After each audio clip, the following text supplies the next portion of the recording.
Sy sien 'n skoenlapper wat op die gras kom sit en op sy vlerke gehits is 'n pragtige stryk. Na die hemelblou lig rig sy haar oë en vra, liewe Vader, is dit weer so?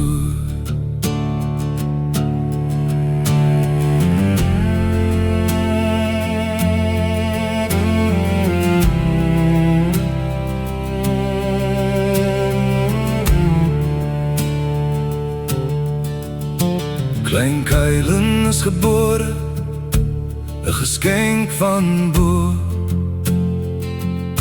Klein bonneltjie liefde, julle kan het maar glo.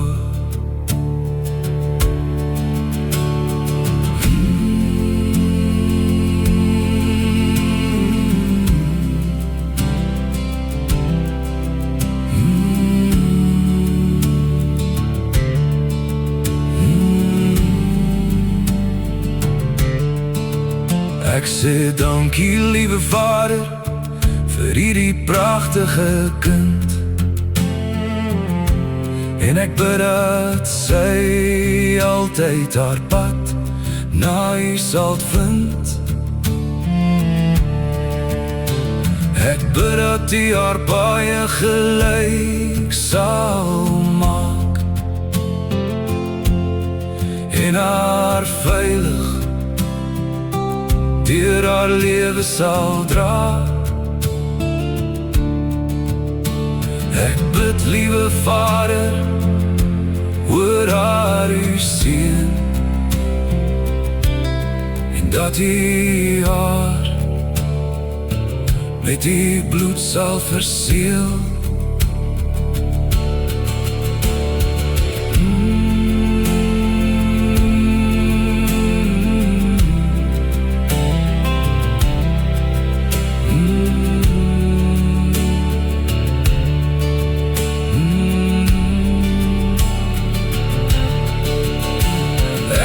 Liewe Vader, vir U salwing oor haar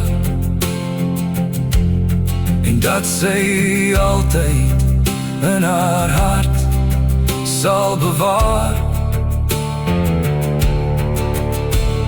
Ek bid, liewe Vader, dat sy sal weet U is in beheer